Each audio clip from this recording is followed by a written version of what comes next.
সমাজ কল্যাণ মন্ত্রণালয়ে আপনারা যারা অফিস সহায়ক পদে পরীক্ষা দেবেন তাদের জন্য আজকের এই ভিডিও। তো চলুন দেরি না করে শুরু করি। তার আগে একটি কথা বলে রাখি, স্বল্প সময় ভালো একটা প্রস্তুতি নিতে চাইলে অফিস সহায়ক জব রিভিউ এই বইটির পিডিএফ আমাদের কাছ থেকে সংগ্রহ করে নিতে পারেন। পিডিএফ মূল্য মাত্র 40 টাকা। যারা নিতে চান তারা এই নাম্বারে হোয়াটসঅ্যাপের মাধ্যমে যোগাযোগ করে পিডিএফটি সংগ্রহ করে নিতে পারেন। আপনাদের প্রধান কাজ যেটা, স্ক্রিনশট দেবেন, এই নাম্বারে হোয়াটসঅ্যাপে পাঠিয়ে দেবেন।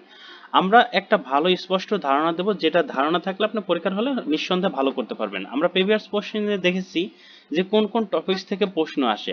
সাধারণত সময় দেওয়া হয় 1 ঘন্টা এবং 40 মার্কের পরীক্ষা হয়। রিটেন পদ্ধতিতে কিন্তু পরীক্ষা হবে। রিটেন পদ্ধতি মানে এই না যে আপনাকে বিস্তারিত লিখতে হবে। আপনাকে প্রশ্ন থাকবে এরকম, সন্ধি বিচ্ছেদ করুন, অর্থাৎ কয়েকটা সন্ধি দেওয়া থাকবে, সেখান থেকে সন্ধিগুলো বিচ্ছেদ করতে হবে। প্রশ্ন সম্পর্কে একটা ধারণা থাকলে আপনি পরীক্ষার হলে কিন্তু ভালো করতে পারবেন।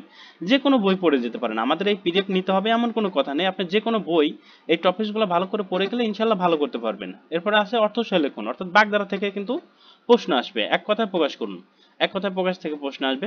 বিপরীত শব্দ লিখুন, তাহলে বিপরীত শব্দ কিন্তু পড়ে যেতে হবে। বিপরীত শব্দ থেকে প্রশ্ন আসতে পারে। Fill in the blanks, fill in the blanks এর মধ্যে আপনার article, preposition, right form of verb, এই তিনটা টপিকস থেকে যে কোনো দুইটা বা যে কোনো তিনটা অথবা যে কোনো একটা টপিকসের উপর প্রশ্ন আসতে পারে। তাহলে আপনাদের article, right form of verb এবং প্রিপোজিশন, এই গ্যাপসের জন্য এই তিনটা জিনিস পড়ে যেতে হবে।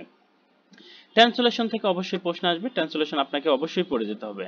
Write the down Bengali meaning of the following phrase, idiom phrase থেকে প্রশ্ন আসবে। আইডিয়াম ফ্রেজ অর্থাৎ ইংরেজির বাগধারা, ইংরেজি এই বাগধারা থেকে প্রশ্ন আসবে। আইডিয়াম ফ্রেজ থেকে প্রশ্ন আসবে, অবশ্যই আপনাকে পড়ে যেতে হবে। Write the 5 sentence digital Bangladesh, একটা প্যারাগ্রাফ থাকতে পারে, সেখান থেকে প্রশ্ন আসবে। এবং সাধারণ জ্ঞান ও গণিত থাকবে। গণিত অষ্টম শ্রেণীর গণিত আপনারা পড়ে যেতে পারেন এবং সাথে নবম শ্রেণীর গণিত যদি পড়ে যান 100% গণিত কিন্তু প্রশ্ন কমন পাবেন। আর সাধারণ জ্ঞানের ক্ষেত্রে প্রশ্নগুলো কেমন হয় একটু আমরা দেখে নেই।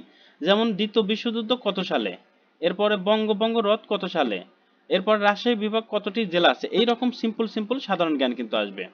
এখন কোন কোন টপিকস পড়ে গেলে আপনারা 100% প্রশ্ন কমন পাবেন। বাংলার জন্য এই টপিকসগুলা, এর বাইরে আর কিছু পড়ার দরকার নেই। ইংরেজির জন্য এই টপিকসগুলা, এর বাইরে আর কিছু পড়ার দরকার নেই। গণিতের জন্য নবম দশম শ্রেণীর গণিত বইটা পড়লেই হবে। এর সাথে আর সাধারণ জ্ঞানের জন্য সাম্প্রতিক বিষয় বলে একটু ভালো করে দেখে যাবেন, আর বাংলাদেশের ইতিহাস ঐতিহ্য পড়ে গেলেই এনাফ। এখন আপনাদের অনেকের প্রশ্ন থাকে যে 100% প্রশ্ন কমন পেতে চাই, এর জন্য আমাকে কি করতে হবে? আপনাদের উচিত এই সবগুলা বইয়ের পিডিএফ যদি সংগ্রহ করে নিতে পারেন 100% প্রশ্ন কমন পাবেন। সবগুলা বইয়ের পিডিএফ মূল্য মাত্র 100 টাকা। যারা নিতে চান তারা এটা স্ক্রিনশট দিবেন, স্ক্রিনশট দিয়ে এই নাম্বারে হোয়াটসঅ্যাপে পাঠিয়ে দেবেন।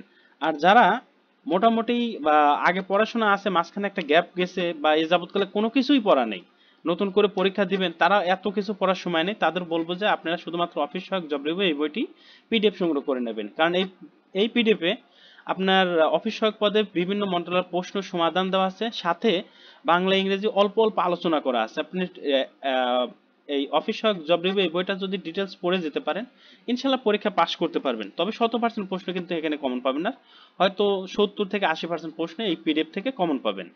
আর আজকের ভিডিও এখানে শেষ করছি। যদি মনে হয় যে আপনাদের এই ভিডিওটা ভালো লেগেছে তাহলে চ্যানেলটি লাইক করে আমার চ্যানেলটি সাবস্ক্রাইব করে আমাদের পাশে থাকবেন।